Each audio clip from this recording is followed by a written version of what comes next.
तो आज अपना नेगोशिएबल इंस्ट्रूमेंट एक्ट में नेक्स्ट जो टॉपिक है दैट इज सेक्शन 14 यानी नेगोशिएशन। सर नेगोशिएशन करना किसे कहते हैं?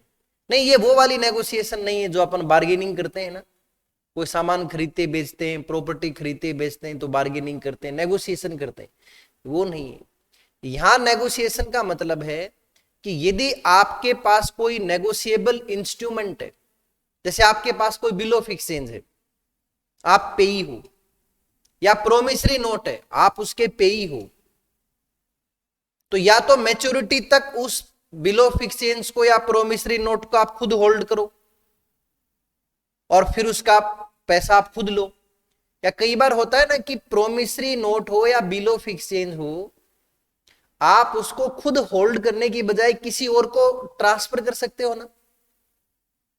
अरे बिल ऑफ एक्सचेंज और प्रोमिसरी नोट मैच्योरिटी से पहले आगे से आगे से एक दूसरे को ट्रांसफर हो सकते हैं ना। आपको ध्यान हो बताया था कि जो ओरिजिनल पेई होता है जरूरी है क्या वो ही उस इंस्ट्रूमेंट को होल्ड करके रखे? वो मान लो अभी अनिल नाम का पर्सन पेई है तो वो आगे सुनील को ट्रांसफर कर दे, सुनील फिर आगे विनोद को ट्रांसफर कर दे, विनोद एक्स को, एक्स वाई को, वाई जेड को।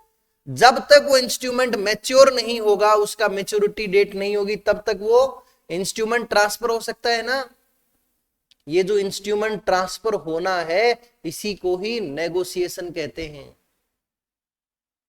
आइए रीड आउट करते हैं इस लाइन को कि व्हेन ए प्रोमिसरी नोट या bill of exchange is transferred to any person, यदि आपके पास कोई बिल ऑफ एक्सचेंज है, कोई नेगोशिएबल इंस्ट्रूमेंट है और उसको आप ट्रांसफर करते हो कोई दूसरे पर्सन को, ताकि वो जो दूसरा पर्सन है जो उसका होल्डर बनेगा वो उसका ओनर बन जाए, तो इसका मतलब ये कहा जाएगा कि इंस्ट्रूमेंट को आपने नेगोशिएट किया है। इंस्ट्रूमेंट को क्या किया है? नेगोशिएट किया। तो नेगोशिएशन करना मतलब बताओ ना। नेगोशिएशन मींस इंस्ट्रूमेंट को ट्रांसफर करना। तो नेगोशिएशन ऑफ इंस्ट्रूमेंट, तो इंस्ट्रूमेंट को ट्रांसफर करने का मतलब है, इंस्ट्रूमेंट को नेगोशिएट करने का मतलब है इंस्ट्रूमेंट को ट्रांसफर करना। अब काम की चीज सुनो, ये दो तरह से हो सकता है। Negotiation of instrument by delivery, सिर्फ डिलीवर कर दो, बाय डिलीवरी ओनली। अब बोलोगे सर ये हम नहीं समझे, तो थोड़ा सा दिमाग पे बोझ डालो, लास्ट क्लासेस को थोड़ा थोड़ा याद करने की कोशिश करो। एक बियरर इंस्ट्रूमेंट बताया था आपको। बियरर इंस्ट्रूमेंट क्या होता है कि बियरर इंस्ट्रूमेंट में जब भी उसको आगे किसी को ट्रांसफर करेंगे तो उसके बैक साइड में एंट्री नहीं होगी। बियरर इंस्ट्रूमेंट करेंसी नोट की तरह होता है।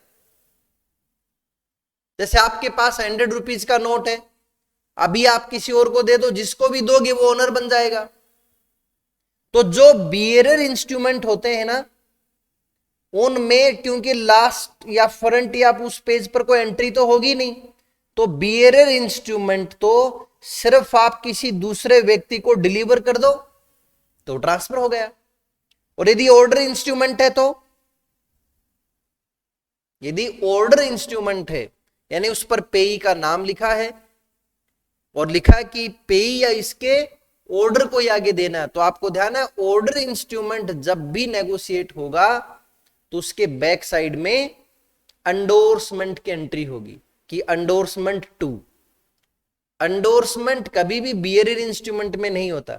तो यदि ऑर्डर इंस्ट्रूमेंट हुआ तो उसमें पहले एंडोर्समेंट होगा और फिर वो इंस्ट्रूमेंट डिलीवर होगा। एंडोर्समेंट एंड डिलीवरी, यानी पहले इंस्ट्रूमेंट पे एंडोर्समेंट होगा, यानी उसके बैक साइड में या फ्रंट साइड में जहां भी जगह खाली है उस पर पहले एंट्री करेंगे और फिर उसके बाद किसी दूसरे व्यक्ति को ट्रांसफर करेंगे। तो ऑर्डर इंस्ट्रूमेंट जब भी नेगोशिएट होगा तो या तो बाय डिलीवरी और या फिर बाय एंडोर्समेंट। कोई प्रॉब्लम प्लीज? तो आइए पढ़ते हैं नेक्स्ट टॉपिक एंडोर्समेंट का ही है। तो एंडोर्समेंट कभी भी बियरर इंस्ट्रूमेंट में नहीं होता। एंडोर्समेंट कौन से इंस्ट्रूमेंट में होता है? Order instrument. और एंडोर्समेंट का मीनिंग क्या हुआ कि नेगोशिएबल इंस्ट्रूमेंट को ट्रांसफर करने के लिए या तो उस इंस्ट्रूमेंट के फ्रंट साइड में या उसके बैक साइड में एंट्री करेंगे ना। अरे जो आज पेई है वो किसी और को ट्रांसफर करेगा तो उसके बैक साइड में एंट्री करेगा ना। बस ये एंट्री करना ही, ये मेंशन करना ही एंडोर्समेंट कहलाता है और फिर वो इंस्ट्रूमेंट ट्रांसफर हो जाएगा। हाँ पूछो। बियरर मतलब जिसमें जब भी वो बियरर इंस्ट्रूमेंट कभी ट्रांसफर होता है तो उसके बैक साइड में एंट्री नहीं होती, सिर्फ उसको फिजिकली हैंडओवर कर दो तो वो नेगोशिएट हो जाता है। हाँ पूरा ओनरशिप के साथ। हाँ दोनों। तो आप एक बार है ना, जो आपने लास्ट की 2 क्लासें अटेंड नहीं की हुई है, आप आज डायरेक्ट एनआई एक्ट पढ़ रहे हो मोहित, लास्ट की 2 क्लास आपने रिकॉर्डिंग भी नहीं देखी तो समस्या आएगी। ठीक है, तो समय निकाल के पहले दोनों क्लासेज की रिकॉर्डिंग देखो, पूरा डिटेल में समझाया हुआ है, बियरर भी और ऑर्डर भी। तो when the holder of A negotiable instrument, यदि नेगोशिएबल इंस्ट्रूमेंट को होल्ड करने वाला पर्सन उस इंस्ट्रूमेंट पर साइन करता है उसको नेगोशिएट करने के लिए, या तो उस इंस्ट्रूमेंट के बैक साइड में या उस इंस्ट्रूमेंट के फ्रंट साइड में, या कई बार होता है इंस्ट्रूमेंट पे जगह नहीं है तो उसके साथ में आप एक खाली पेपर अटैच करके भी उस पर साइन कर सकते हो, तो ये कहा जाएगा कि उसने उस इंस्ट्रूमेंट को एंडोर्स किया है। और जो एंडोर्स करेगा उसको इंडोर्सर बोलेंगे सर, और जिसको एंडोर्स किया उसको इंडोर्सी बोलेंगे। हाँ, अब इस इंडोर्सर और इंडोर्सी में कई बार आपको ई मिले, जैसे ये जो इंडोर्समेंट की स्पेलिंग है ना, इसमें कई जगह आपको आई की जगह ई भी मिलेगा, दोनों ही सही है। एंडोर्समेंट में ई भी लिख दोगे तो भी चलता है, आई भी लिखते हो तो भी चलता है। ठीक है, दोनों ही करेक्ट है। तो एक एग्जाम्पल दिया आपको कि मिस्टर अनिल नाम का कोई पर्सन है जिसके पास अभी एक बिल ऑफ एक्सचेंज है, यानी ये उस बिल ऑफ एक्सचेंज का भी पेई है, होल्डर है, और उसने उस इंस्ट्रूमेंट के बैक साइड में क्या लिख दिया कि पे टू सुनील और ऑर्डर।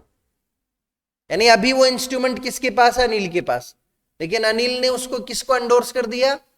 सुनील को, बैक साइड में लिख दिया और उसको साइन करके दे दिया। तो इस केस में ये माना जाएगा कि अनिल ने उस इंस्ट्रूमेंट को एंडोर्स कर दिया सुनील को, और जैसे ही इंस्ट्रूमेंट अनिल सुनील को डिलीवर करेगा, अनिल होल्डर जो था वो खत्म हो जाएगा, यानी अब अनिल होल्डर नहीं रहेगा। और वाई गलत लिख दिया, ये टाइपिंग मिस्टेक है, सुनील आएगा इसकी जगह और सुनील होल्डर बन जाएगा। तो वाई को काट के सुनील कर लो, नहीं बाद में पूछोगे इसलिए वाई कौन है? उस इंस्ट्रूमेंट का। ऑनलाइन स्टूडेंट कोई प्रॉब्लम प्लीज इंडोर्समेंट की डेफिनेशन में? ठीक है, पहले कवर किया हुआ है, थैंक यू।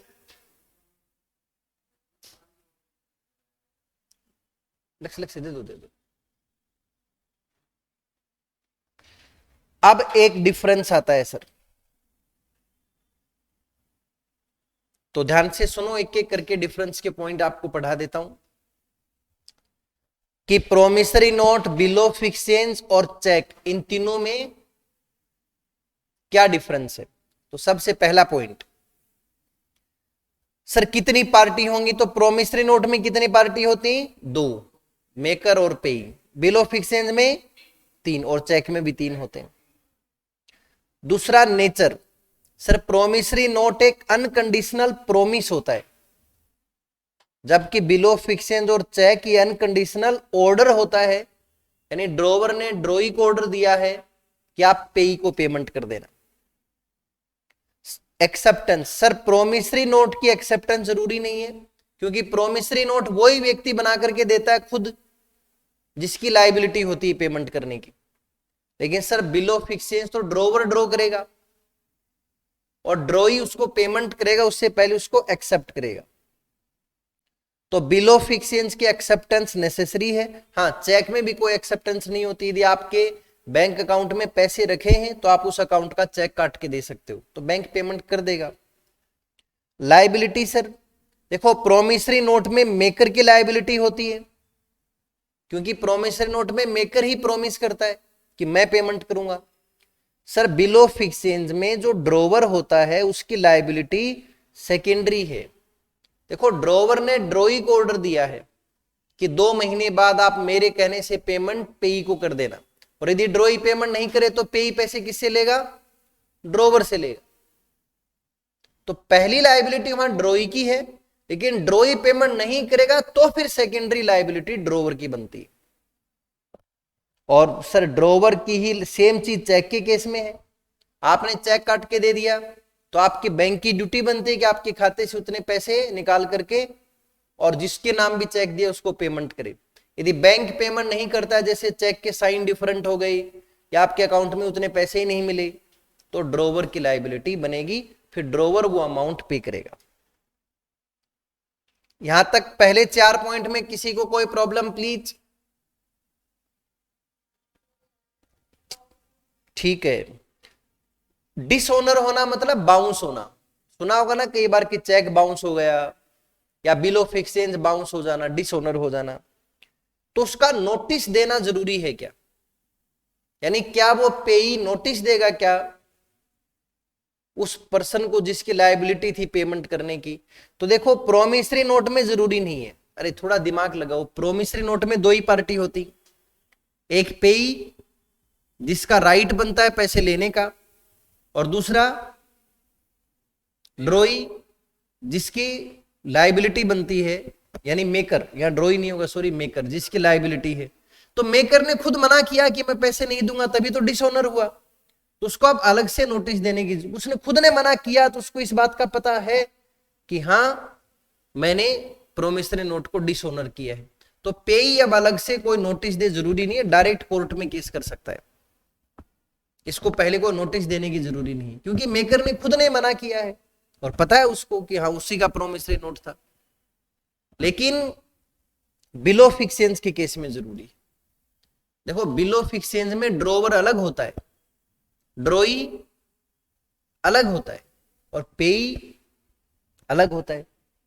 अब जब ड्रॉई ने मना कर दिया पैसे देने को, तो पेई नोटिस देगा ड्रॉवर को कि सर आपने जो मुझे बिल ऑफ एक्सचेंज दिया था ना कि ड्रॉई से जाके पैसे ले लेना, मैं गया हूं उसके पास लेकिन उसने मुझे पेमेंट देने से मना कर दी, तो आप तो मुझे मेरी पेमेंट दे दें और आप उससे रिकवरी करते हैं।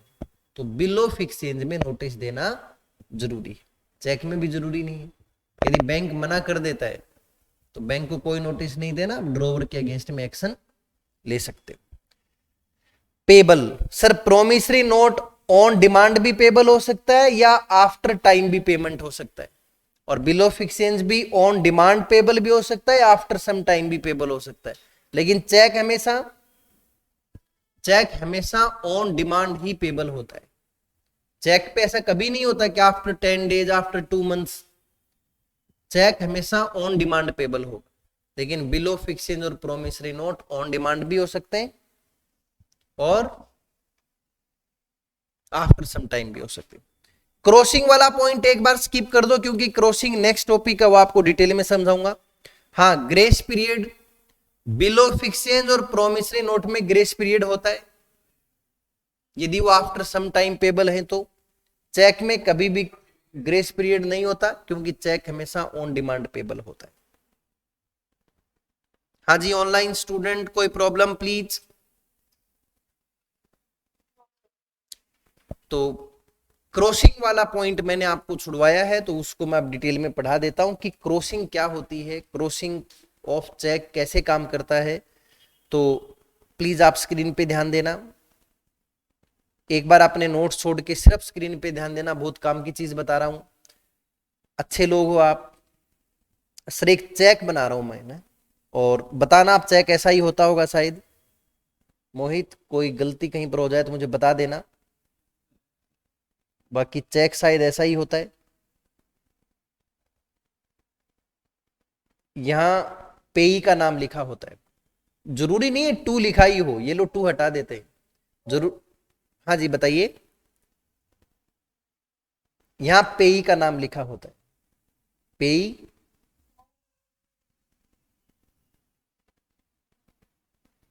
अनिल कुमार। और यहाँ डेट लिखी होती चेक की। तो मान लो आपने आज ये चेक दिया है, तो आज क्या डेट हो गई, 28। ऑनलाइन स्टूडेंट प्लीज आप माइक को म्यूट रखें। हिमांशी, क्वेश्चन पूछना तो आप, हाँ ठीक है। तो 28 मार्च 2024, कोई प्रॉब्लम? ठीक है, यहां अमाउंट लिखी होती है, मान लो 20,000 रुपीज का चेक है तो ऐसे लिखा होगा 20,000। तो इधर अमाउंट वर्ड्स में लिखी होती है 20,000 ओनली। रुपीज तो लिखना ही भूल गए, वैसे तो रुपीज पहले लिखा होता है इसके आगे।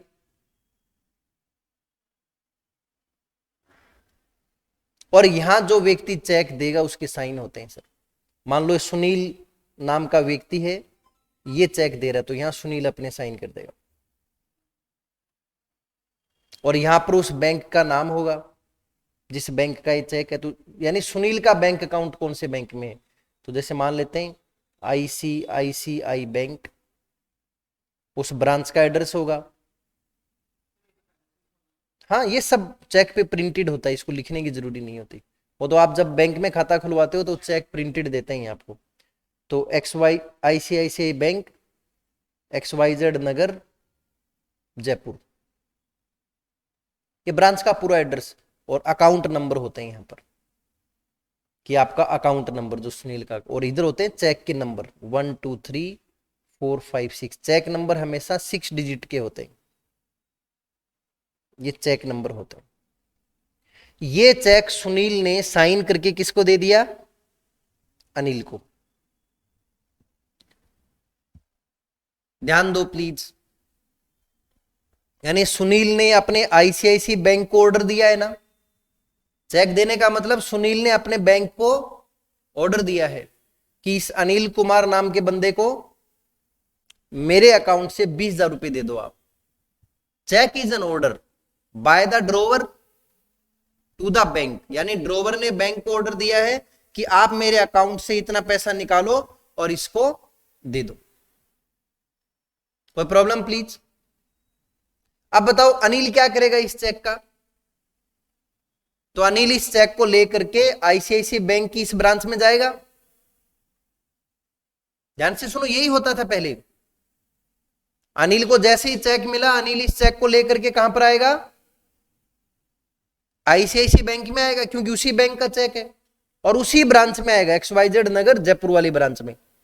और काउंटर पे आकर के जो भी बैंक का इंप्लॉय उसको बोल देगा कि भैया ये चेक देखो अनिल ने साइन करके दिए हैं, तो अनिल का आपके यहाँ बैंक अकाउंट है। तो वो बैंक वाले चेक करेंगे कि बिल्कुल हमारे यहाँ पर अनिल का ये अकाउंट है, ये अनिल के साइन है, साइन मैच हो गई, तो उसके अकाउंट से 20,000 रुपए निकाल करके और वो बैंक वाले किसको दे देंगे, अनिल को। अब इसका नाम अनिल है या नहीं तो चेक कर लेंगे आधार कार्ड से, या कोई भी ID प्रूफ दिखा देगा तो उसके नाम से उसको पैसे दे देंगे। यही होता था पहले ज्यादातर, बट इसमें फ्रॉड होने के चांस है। अब बोलोगे सर फ्रॉड कैसे? ध्यान देना प्लीज। सुनील ने चेक किसको दिया, अनिल को, और भगवान ना करे यदि चेक कहीं खो जाए तो। मान लो अनिल को चेक दिया, वो आज उस चेक को लेकर के कहीं जा रहा था, रास्ते में कहीं गिर गए, एक्सीडेंट हो गया और वो चेक कहीं मिसप्लेस हो गया और किसी और व्यक्ति को मिल गया, और जिस व्यक्ति को मिला उसका नाम भी अनिल कुमार ही है। तो दुनिया में एक ही अनिल है क्या? क्या दो जनों के नाम अनिल नहीं हो सकते? अब किसी भी अनिल कुमार को मिल गया, वो जाएगा वहां पर और ICICI बैंक से कैश लेके आ जाएगा, और बैंक की भी कोई गलती नहीं है, सुनील की भी कोई गलती नहीं है। यानी पहले लोग चेक के बदले में कैश ले लेते थे, लेकिन इससे क्या होता है, इससे फ्रॉडुलेंट विड्रॉवल्स को बढ़ावा मिलता। अब मान लो अनिल के घर पे चोरी हो गई और ये चेक किसी ने चोरी कर लिया, और जिसने चोरी किया उसका नाम भी अनिल है, तो वो जाएगा ICICI बैंक में और जाकर के बोल देगा मुझे पैसे दे दो, और बैंक वाले, और ट्रैक भी नहीं रहेगा, बैंक वाले तो बोल देंगे कि बिल्कुल हमें तो अनिल नाम के पर्सन को हमने ID चेक करके दिया, अनिल नाम के बंदे को दिया। ट्रेस करना, पकड़ना मुश्किल हो जाएगा। तो पता आजकल क्या होने लग गया, जैसे ही ये सुनील इस अनिल को चेक देगा ना, ध्यान देना प्लीज सभी लोग, जस्ट ए मिनट, ये चेक, हाँ, अब जैसे ही सुनील ने अनिल को चेक दिया तो इस चेक के ऊपर या तो यहां पर और ऐसे 2 लाइनें ड्रॉ कर दो, कहीं भी खाली जगह पर, और डायगोनली, हॉरिजॉन्टल नहीं, वर्टिकल नहीं, डायगोनली आपको ऐसे ये 2 लाइनें मिलेंगी, कहीं भी मिल सकती हैं ऐसे ही खाली जगह पर। नॉर्मली तो यहां खाली जगह होती है तो इधर लेफ्ट कॉर्नर में लगा देते। इन 2 लाइनों का मीनिंग जानते हो आप? सर इन 2 लाइनों का मतलब यह है कि सुनील ने अपने बैंक को ऑर्डर दिया है कि आप मेरे अकाउंट से 20,000 रुपए डिडक्ट करो, अनिल को दो, लेकिन कैश नहीं, अनिल के भी बैंक अकाउंट में ट्रांसफर करना। तो अब अनिल मजबूर है, ये डायरेक्ट आईसीआईसीआई बैंक नहीं जाएगा, बल्कि अब अनिल कहां जाएगा? अनिल का बैंक अकाउंट जिस बैंक में है, अब मान लो अनिल का बैंक अकाउंट एचडीएफसी बैंक में है,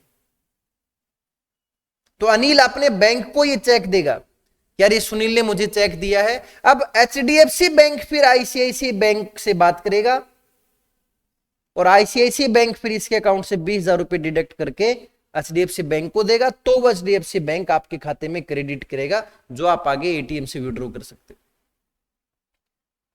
यानी अब पेई को चेक का पैसा मिले तो गा, लेकिन बैंक से बैंक के थ्रू नहीं। चलो अब मान लेते हैं कि सर इससे चेक हो गया, ठीक है, किसको मिला? उसी का नाम अनिल कुमार है, लेकिन इस पर 2 लाइनें ड्रॉ की हुई है ना, इसका मतलब जो भी व्यक्ति लेगा अपने बैंक से लेगा तो पता चल जाएगा ना किसको पैसा मिला। भाई यदि आईसीआईसीआई बैंक अब कैश तो देगा नहीं, वो अकाउंट से अकाउंट में ट्रांसफर करेगा, तो जिस भी अकाउंट में पैसा चला जाएगा तो पता तो चल जाएगा ना कि हाँ उसके अकाउंट में गया है, और यदि वो ट्रू ओनर नहीं है तो बाद में उसके अकाउंट से वापस पैसा लिया जा सकता है, पकड़ा जा सकता है कि किसने गलत किया है। और कैश देते तो पकड़ में ही नहीं आते। इसी को क्रॉसिंग बोलते हैं। ये जो 2 लाइनें ड्रॉ करना है ना, इन 2 लाइनें ड्रॉ करने को ही क्या बोलते हैं? क्रॉस करना। तो क्रॉसिंग क्यों करते हैं बताइए आप मुझे? क्रॉसिंग करने का मतलब है कि इस ड्रॉवर ने अपने बैंक को डायरेक्शन दी है कि आप इस चेक का पेमेंट तो करना, लेकिन किसी दूसरे बैंक के थ्रू ही करना, डायरेक्ट कैश पेमेंट नहीं करना है, ताकि फ्रॉड ना हो, किसी भी टाइप का कोई यहां पर गलत ट्रांजैक्शन ना हो जाए। तो ऐसी जो ट्रांजैक्शंस होती हैं उनका मेन ऑब्जेक्ट, ताकि फ्रॉड ना हो, इसलिए चेक पर हम क्या करते हैं? क्रॉसिंग कर देते हैं। कोई प्रॉब्लम यहां तक?